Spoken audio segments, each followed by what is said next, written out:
Primeira leitura do livro dos Macabeus nos chama a atenção para este tempo que já estamos terminando, preparando-nos já para o advento da Navidade, advento, o Natal.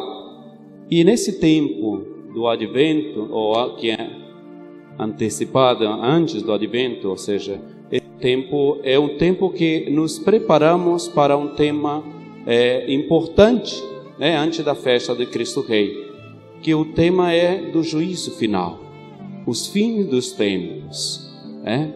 E aqui vem um tema importante para chegar ao juízo final, para chegar ao fim dos tempos, que é o tema da morte e da ressurreição.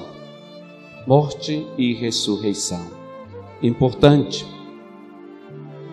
E muitas vezes a gente refletia um pouquinho, fazia Lexio Divina ontem com os seminaristas, lá em casa, e a gente refletia um pouquinho a respeito disso. Quantas vezes a gente foi visitar um doente? Quantas vezes, eu fui no hospital ou numa casa, e às vezes auxiliar o enfermo no último momento da vida dele, né? Ou às vezes nem é ainda o último momento, né? Mas cheguei para auxiliar.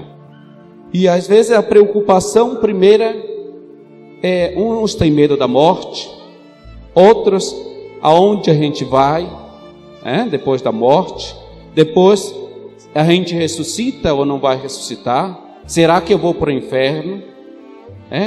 E aí gira muitos temas na nossa cabeça, passa pela nossa cabeça. E ao invés da gente aproveitar o momento para a serenidade, para preparar bem o nosso coração, para confiante, esperar no Senhor, e estar tranquilo o coração, às vezes a gente aborota nossa mente e nosso coração. Por quê? Porque não somos pessoas como a primeira leitura nos mostra, homens e mulheres de fé, que confia na palavra, que vive segundo a palavra, que coloca a palavra de Deus como centro da sua vida. Pegaram aqueles irmãos lá, todos 7, prenderam e começaram a torturando, e queriam fazer que eles então transgredir a lei para comer a carne de porco ou a carne de animais mortos, estrangulados, e segundo a lei eles não podiam comer. E então ele diz, longe, de sermos infiel a Deus, nós damos a nossa cabeça, a minha língua, a minha mão, perdemos isso, perdemos a vida. Pode os homens até tirar nossa vida, mas não tiram de nós a esperança e a certeza de que o Deus do universo nos ressuscitará. Vendo a esperança aqui que ele tem? Mesmo sabendo que estavam sendo triturados e cada um passava pouco a pouco, lentamente, que os outros viam o sofrimento, Vocês viram? Imaginem isso. Não é fácil, é triste e é difícil. A gente chora, a gente grita, só porque às vezes nem é nosso parente, porque a gente viu que alguém acidentou, que alguém tirou a vida de outro, a gente já fica aí sem saber, ou um ser querido foi, partiu para junto do Pai. Imagina esses homens, aí no momento, no juízo dos homens, que não é juízo de Deus, era juízo dos homens, que tiravam a vida, e eles não se deixaram abalar pelo medo dos homens, pelas incertezas, que o mundo nos apresenta. Isso é interessante. E se nós realmente colocamos a palavra de Deus em primeiro lugar na nossa vida, vamos ser como eles, vamos ser firmes e fortes, e não nos vamos deixar corromper, ou perturbar com qualquer coisa, mas vamos ser fiel à nossa fé e vamos seguir a essa palavra, e até, se necessário for, entregar a vida como estes.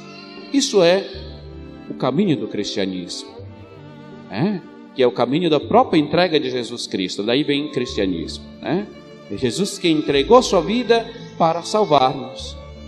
E aí os outros seguem o exemplo de Jesus também. Se Jesus ressuscitou, essa também é nossa esperança. E nós entregamos nossa vida não por nós, entregamos porque confiamos em Ele. Entregamos porque confiamos em Ele. Segundo, a segunda leitura nos convida hoje aqui nos anima a rezar um pelos outros. Em especial, que os leigos rezem pelos pastores, pelos sacerdotes, pelos bispos, pelas autoridades da igreja, no primeiro momento, Ou é o contrário, que o sacerdote no santo sacrifício reze pelo povo, É isso que quer dizer um pouco isso aqui, traduzindo em outras palavras. E o povo também deve rezar pelo seu sacerdote, pelos seus pastores, para estar nessa profunda comunhão que nos leva também à ressurreição. Somente chegaremos à ressurreição, à salvação, quando confiarmos nesta comunhão mútua. Que eu rezo que alguém reza por mim e eu rezo por esse alguém. Num gesto de solidariedade, num gesto de compromisso, num gesto de comunhão. E isso aqui está bem, não quero falar muito, mas quero dizer que, resumido, é isto que nos convida São Paulo. A não esquecer nossa missão de rezar um pelos outros. O padre tem na Eucaristia a função de elevar os pedidos do povo até Deus, através das orações. Por isso, quando a gente faz o oremos, é esse momento que o padre está então recolhendo os pedidos, as preces, as intenções da Assembleia para elevar a Deus. Quando ele fala oremos, ele está então juntando todas as intenções e está elevando a Deus. E nas preces a gente agradece a Deus também.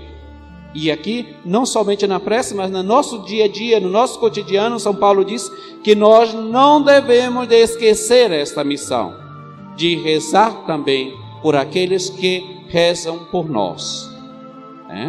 Esta é um pouco a segunda leitura.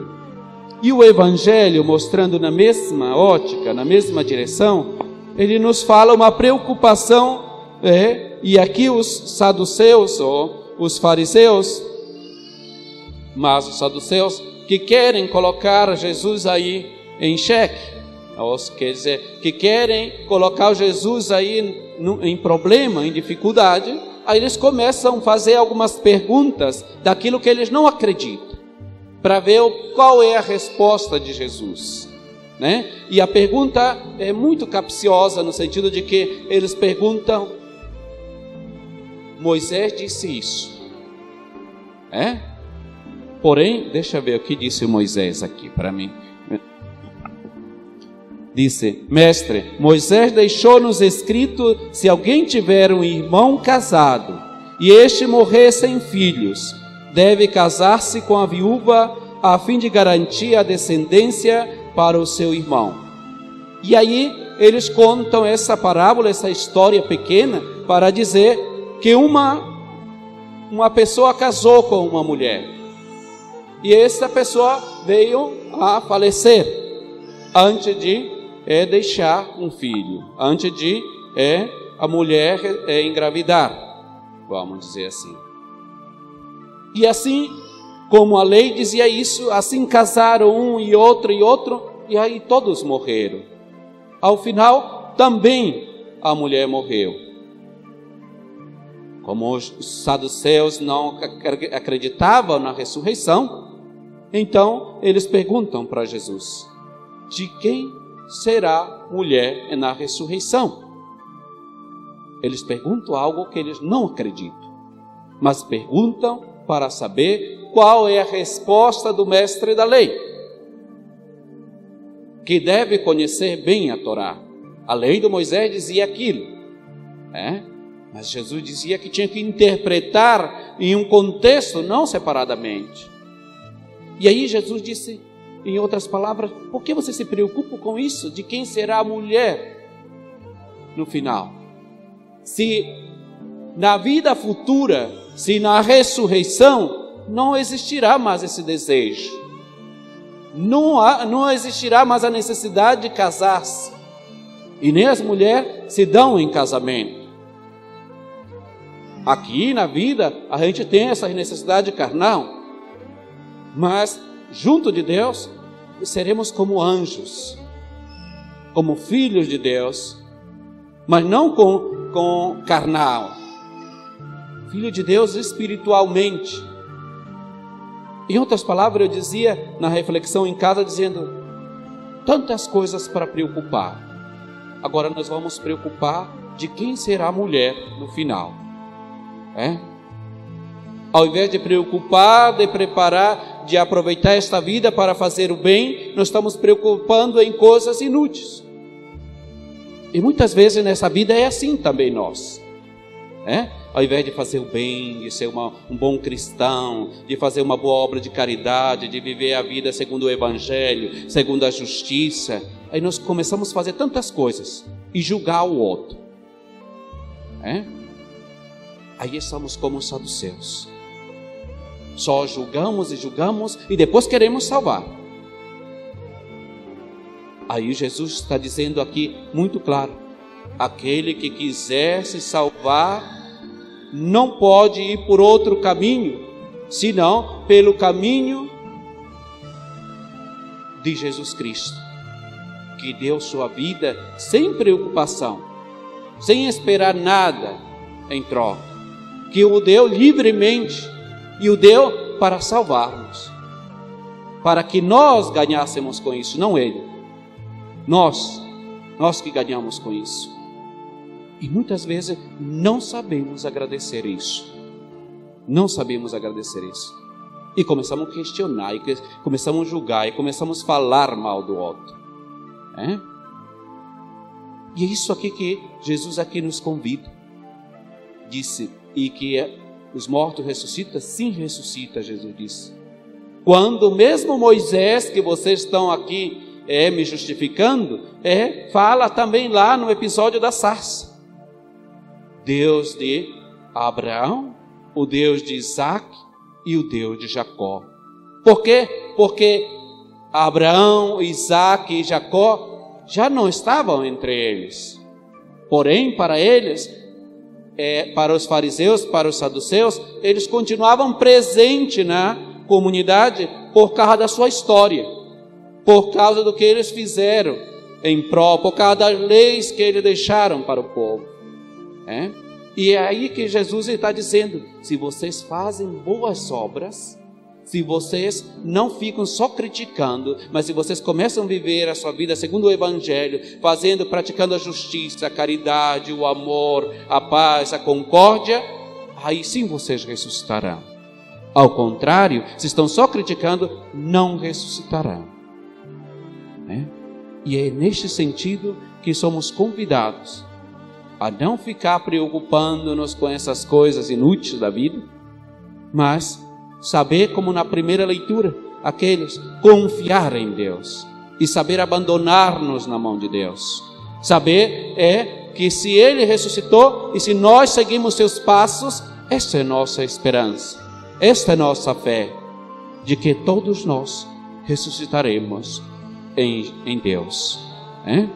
Então, aqui a proposta do juízo final, poderemos salvar, poderemos ser salvos, se nós aqui fizemos o necessário para merecermos a salvação.